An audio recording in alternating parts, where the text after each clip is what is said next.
Reka duhere ku mpinduka zikomeye cyane rero zabereye mu mujyi wa Goma, twihuta cyane rero tureba nta byo gutinda. Duhere kuri Goma, ubuyobozi bw'intara ya Kivu y'Amajyaruguru bwagize byinshi butangaza.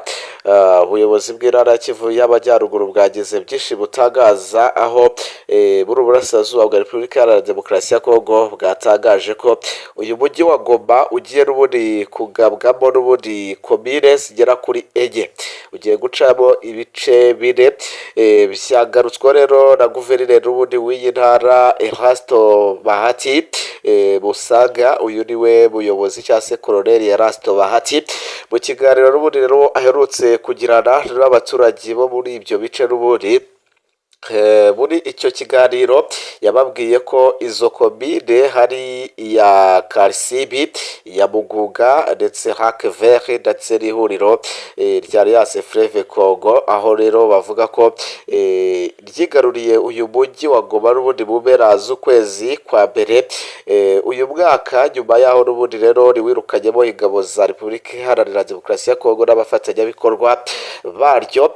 Iyi gahunda rero n'ubundi y'iri huriro rya Alliance Fleuve Congo yo gushyiraho n'ubundi komine zigera kuri enye muri uriya mujyi wa Goma yafashwe mu gihe n'ubundi akarere hafi ya kose kari mu maboko n'ubundi yaryo, ndetse abasirikare bavuga ko n'ubundi bagamije cyangwa se igamije kwegeranya n'ubundi no kwegereza ubuyobozi abaturage kugira ngo babashe kubakurikirana neza no kubabungabungira umutekano ndetse no kubabonera ibikoresho bigiye bitandukanye. Repubulika ya Demokarasi ya Kongo rero ni ibintu byayibabaje cyane, ibona ko barimo baragera rwose bayifatana igihugu ndetse banashyiraho andi batwara amashya no gucamo igihugu kabiri.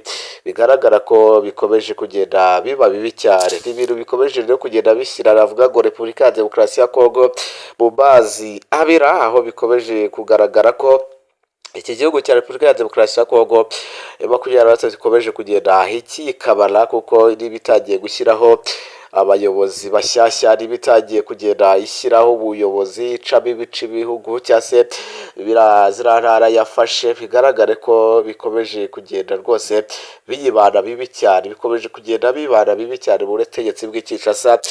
Sizi ko bazongera kwisubiza bino bice bya Goma, Bukavu ndetse n'ahandi makumyabiri yaba yarafashe. Dukubitire rero n'ubundi kuri Kardinali Ambongo, n'umwe mu bakomeye cyane hariya muri Repubulika ya Demokarasi ya Kongo, yahuye na perezida wa Repubulika Paul Kagame. Muri byinshi rero babusenyeri bahuye n'umukuru w'igihugu cy'u Rwanda bakaganira.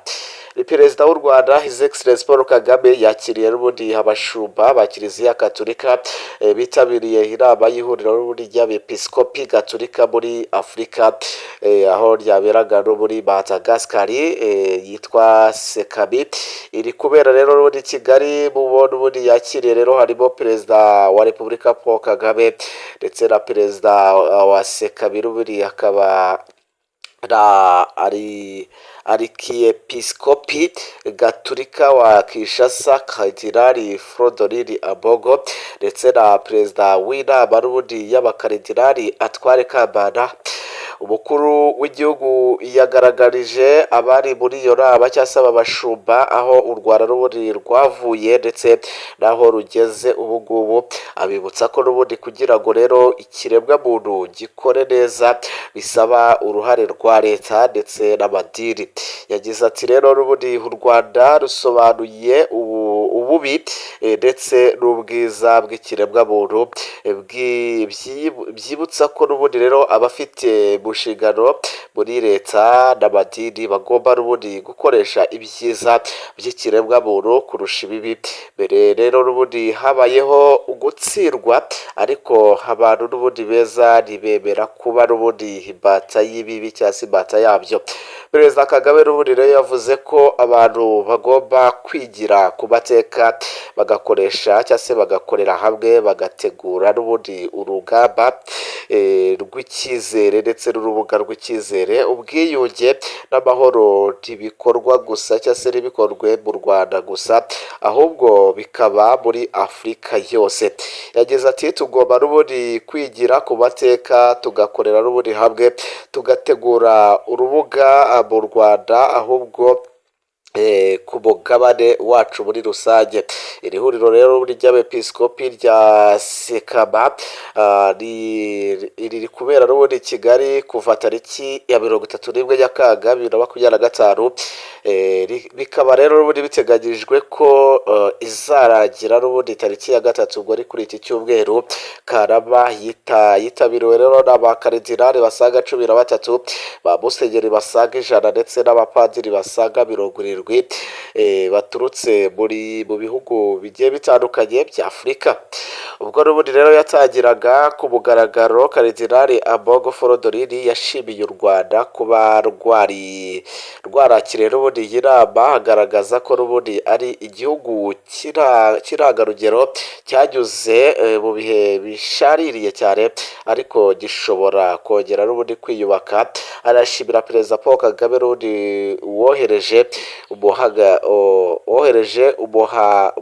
umuhagarira ndetse mu muhango n'ubundi wo gutangiza n'ubundi iyi nama. Perezida Kagame yahagarariwe na Minisitiri w'Intebe Dr Nsengiyumva Justin, wasabye n'ubundi abepiskopi gatulika kugira n'ubundi uruhare mu gukemura n'ubundi ibibazo byugarije umugabane wa Afurika, binarimo n'ubundi amakimbirane, bakanatanga n'ubundi umusanzu mu iterambere n'ubundi ry'ubukungu bw'uyu mugabane.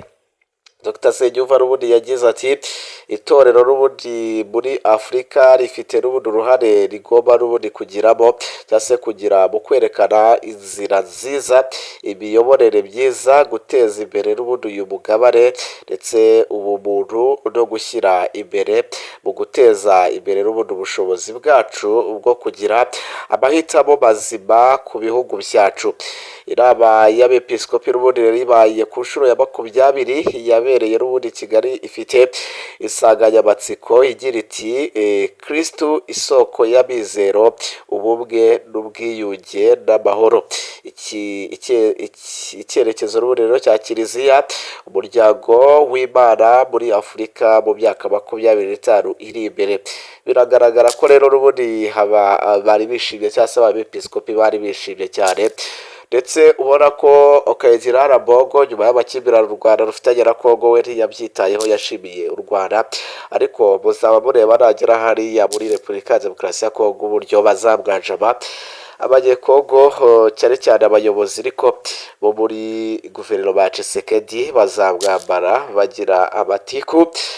Bashobora no kuba bamushinja nawe kuba akorana n'u Rwanda bitewe n'uburyo banga u Rwanda. Tuzagaruka rero tubabwira byinshi cyane uburyo iyi nama yasojwe. Ahubwo reka tuvaho tugaruke n'ubundi muri za Kivu y'Amajyepfo ndetse n'iy'Amajyaruguru, turebere hamwe ibikomeje kugenda bivugwa, aho n'ubundi hashobora kugabwa igitero icyo ari cyo cyose muri za Minembwe, nyuma yaho n'ubundi hagaragariye ko hari abasirikare bo ku ruhande rwa guverinoma y'i Kinshasa barimo baritegura kuba bagaba igitero kidasanzwe. Abaturage bo mu bice n'ubundi bitandukanye by'Umurenge batangiye kubona ko hashobora kuza kubaho kugabwaho igitero gikomeye cyane. Gusa ku rundi ruhande 23 nayo yatangiye gutegura abasirikare benshi cyane bo kuza kuba batabarira ku gihe, ndetse ni nako kandi impande zombi zikomeje kuryamira abajaja kugira ngo bacungire hafi buri umwe acunga mugenzi we hatagira igitero gitungurana. Turaza kugaruka tubabwira byinshi bitandukanye.